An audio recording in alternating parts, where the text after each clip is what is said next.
کسی قبرستان میں رات کے وقت ایک شخص ایک لاش کے ساتھ زنا کر رہا تھا۔ اس وقت کا جو بادشاہ تھا وہ نہایت ہی نیک صفت انسان تھا۔ اس کے خواب میں ایک سفید پوش شخص آیا، آ کے بادشاہ کو حکم دیا کہ فلانے قبرستان میں ایک شخص اس گناہ کا مرتکب ہے، جاؤ اس کو پکڑ کر لاؤ اور اپنے دربار میں مشیر خاص کے عہدے پہ فائز کر دے۔ بادشاہ نے اس کی وجہ جاننی چاہی تو خواب ٹوٹ گیا، وہ سوچ میں پڑ گیا۔ بہرحال اس نے اپنے سپاہی بھیجے اس مقام پر، تو وہ شخص واقعی ہی اس گناہ میں مبتلا تھا۔ سپاہیوں کو دیکھ کے بندہ بھوکلا اٹھا، اس کو لگا کہ آج میری موت طے ہے، لیکن جیسے ہی وہ دربار میں پہنچا تو اس کو مشیر خاص کے عہدے پہ بٹھا دیا گیا۔ دوسری رات بادشاہ کو پھر خواب آیا اور وہی سفید پوش شخص اس کے خواب میں دوبارہ آیا، تو بادشاہ نے فوراً ہی وجہ پوچھی کہ ایک زانی کو اس عہدے پہ فائز کرنے کی کیا وجہ ہے۔ تو اس سفید پوش شخص نے یہ کہا کہ اللہ تعالیٰ کو اس بندے کا گناہ سخت ناپسند آیا،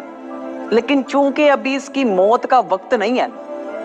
ابھی اس کی موت کا وقت نہیں ہے، غور کریے گا، تو اللہ تعالیٰ نے فرمایا کہ اس کو عیش و عشرت میں ملوث کر دو تاکہ کبھی یہ اپنے گناہ پر توبہ نہ کر سکے، کبھی اپنے گناہ پر نادم نہ ہو سکے، بلکہ اس کو لگے کہ دیکھو میں نے گناہ کیا تو مجھے یہ سب چیزیں عطا کی گئی، اور وہ خوش بھی ہوگا کہ جس گناہ پر مجھے سزا ملنی چاہیے تھی اس گناہ پر تو مجھے انعام مل گیا۔ اس لیے جب گناہوں پر آسانی ملنے لگے نا تو سمجھ لینا آخرت میں تمہاری سزا طے کر لی گئی ہے۔ اور آج ہم سب لوگوں کا کیا خیال ہوتا ہے کہ یار وہ بندہ اتنا کرپٹ ہے، وہ اتنا غلط ہے، لیکن دیکھو اللہ نے تو اس کو سب دے دیا، اللہ تو اس کو سب دے رہا ہے۔ آپ لوگ خود سوچیں،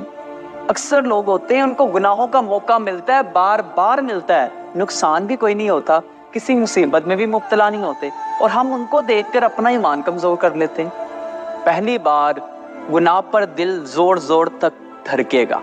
دماغ غیر شعوری طور پر سگنل دے گا،